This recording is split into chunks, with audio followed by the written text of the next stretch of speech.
All right, I'm recording. We got a question about this exercise, and after I looked at it, I realized, hey, it's the hardest one. So let's take a look. You want to make this little game where they can have a word and then change a letter so that it evolves into a totally different letter by the end, but each generation is only one off. And they talk about the loop in the same way we've been talking about our stuff, and then they give us lots of detailed hints.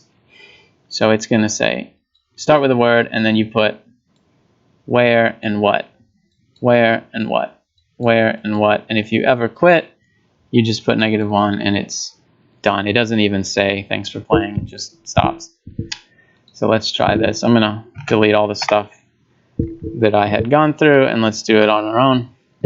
Let's say we want to start with our logic. We're going to get the word, and then every turn we need to get an index, get a letter, replace index at the letter, unless we don't.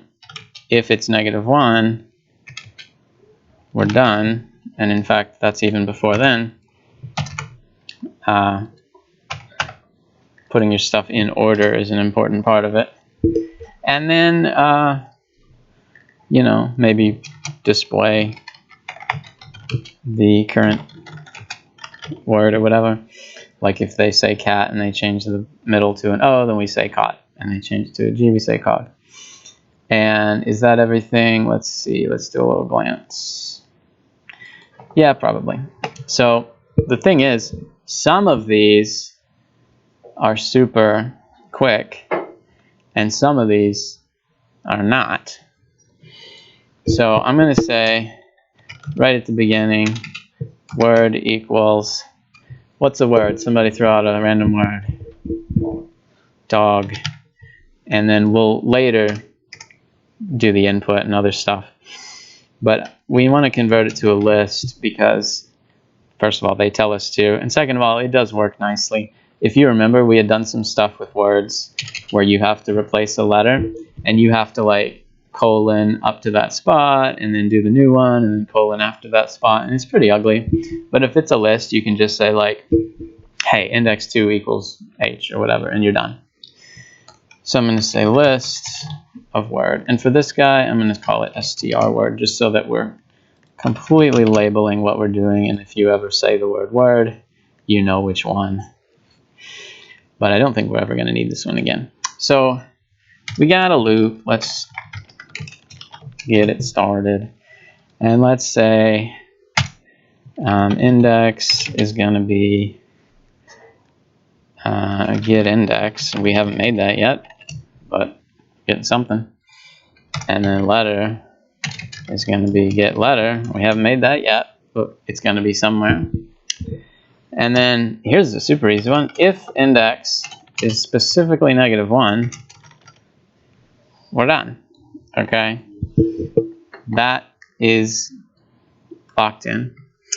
Replace index at letter. Well, that's pretty easy. We can say list word sub index, meaning that one particular spot, equals letter. That's why lists are cool. That's why they can do more than strings can, at least this particular thing, which is you can just reach into a spot and fiddle with it. So finally we're going to print, and this one, I believe the way we're going to do it is to say like join. Okay, if you say str and then the list, it doesn't give you what you think it's going to give you. But if you say there's this thing called join, which is like we're going to give an empty string and then squish these together. If you put something in there like a space, then it would put a space in between each element of the list, which is reasonable. If you're doing whole words, you want spaces between the words. But if you're squishing letters into one word, you want nothing dot join, and I think that's what we need. So this has everything except the hard parts. the get index where we have to test if it's right in various ways, and the get letter where we have to test if it's right in various ways. It's sort of like this is your body using the nutrients from your food, but now we have to make the digestive tract that's going to take in the food and kill the germs and extract the glucose and everything. That's the hard part. That's the messy part, you know?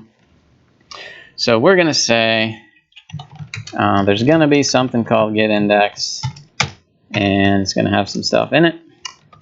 And there's going to be something called get letter, and it's going to have some stuff in it. But we don't know what yet. I believe the get index is going to check for two things. One, is it a number at all, or an integer at all? So if they enter h, or if they enter 3.5, it's going to say try again.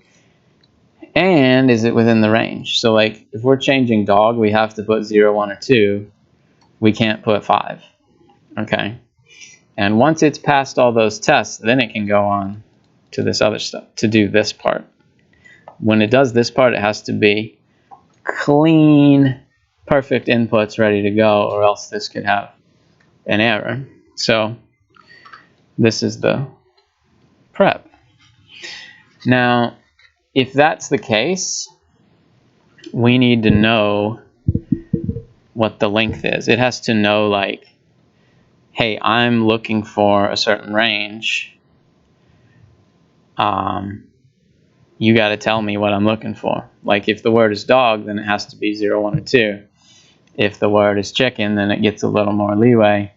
But it has to be in that range. And yeah, theoretically, you could say len of list word because lists are kind of global in the way that they act. But let's pretend they're not. Let's say we're going to send that to a parameter and then use that parameter in the function. So when we call this guy up, we're going to say len of list word or len of str word. They both be the same answer. And then in here, we're going to have a length. Now we're going to get some stuff, and at the end of it, we're going to return index. I'm going to call it I, but you can call it whatever you want. I'm basically just avoiding an overlap. I could call it index, but I don't want to create the wrong impression that the index out here is the same as the index in here, you know? So let's say I equals int input, what do they say? Enter an index. And also -1 to quit. But we're not caring about that in here. We're just doing it outside of there. So we don't worry about that now. As long as we let it pass. Now, is that? Yeah. It's going to try this, but there are ways that it could go wrong. So we got to handle those. While I is not in the range. Okay, so like the range we're looking for is, I was going to say 0, but it's actually -1 to I to length, but not really length, because the length of dog is 3, but we can put 0, 1, or 2, so we have to put -1 here to like avoid being off by 1. And being off by 1 is like the classic computer science error that everybody makes, so don't worry, you can go back and fix it later.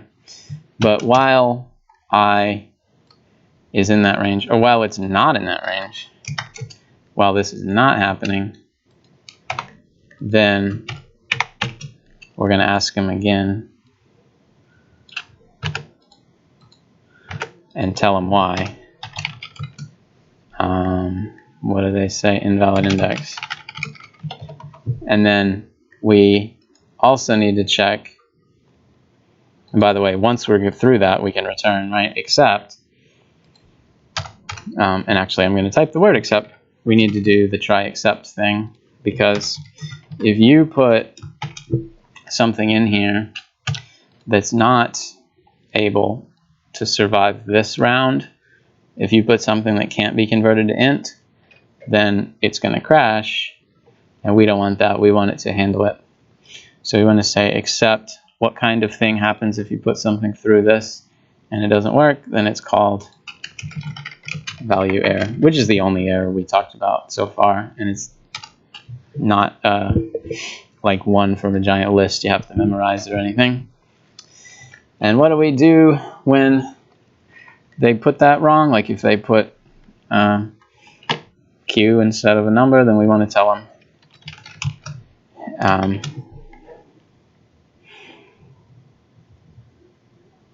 well, that's not an integer. And I could put another while loop inside of here that's like, oh, and keep asking, but that would be like opening ourselves up to, they could put out of range and then out of range again. Like we'd have to put this stuff again because it would be another check.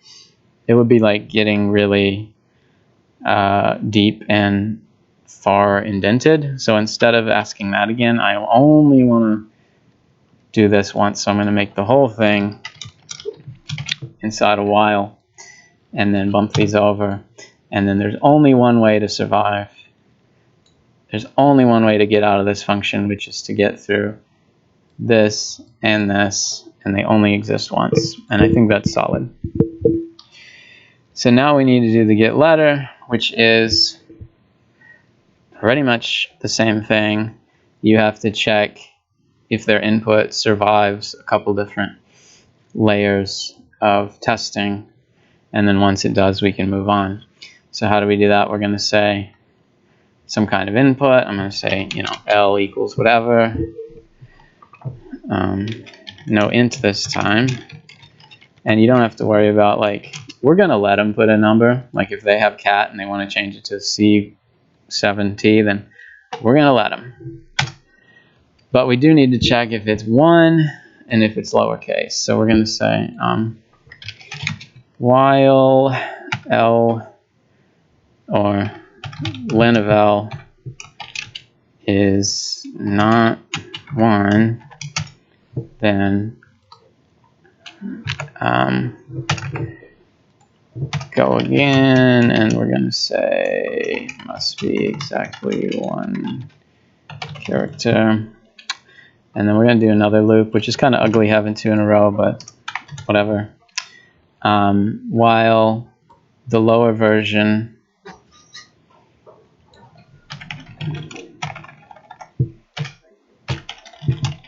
is not the same as the regular version, then we want to say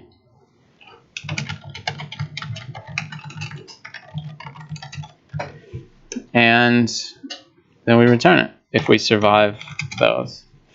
Now I think that's everything except this guy. We want to say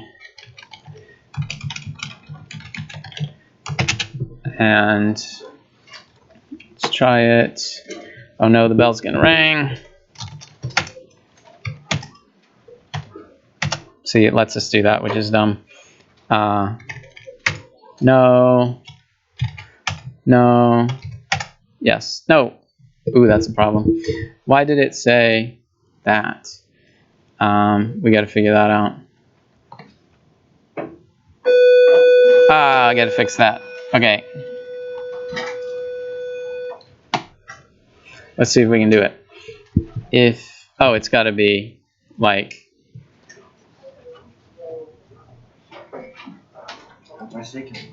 So yeah, it's like a greater than or equal to situation, right? Because we want it to be okay with being equal to 1. So I'm going to put these guys. Or I could put, 1 off in that way, which is kind of nice because then you end with link. Let's see if that goes. No. It wants the exclamation mark. Get out of here.